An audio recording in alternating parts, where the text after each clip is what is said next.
I am getting a full tank for a 200-kilometer provincial trip and fuel consumption check. It is May 25 and here is the beginning odometer reading. This is the first phase, the expressways, covering 140 kilometers. Now's the time to top up to the brim to find the consumption for the expressway phase of travel. Distance traveled divided by gas topped up, and this is the fuel consumption.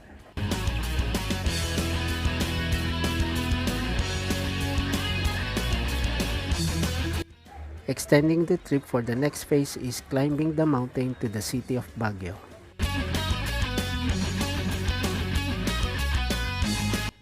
This is the odometer after the climb and some trips to Janhay and Session Road.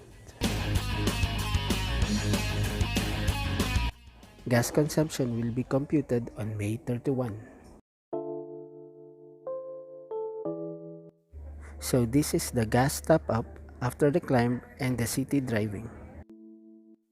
And this is the ending odometer reading after the whole 200-kilometer travel.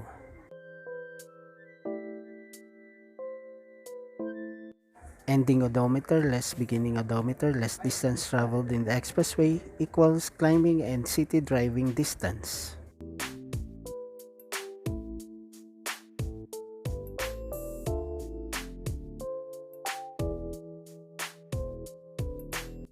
Finally, we have the fuel consumption for the climbing and city driving phase.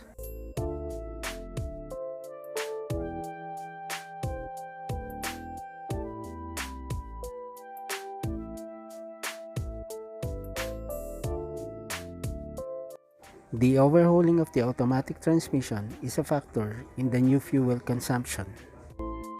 And the effect of free-flowing muffler in the fuel consumption is under observation. That's all. Thank you for watching.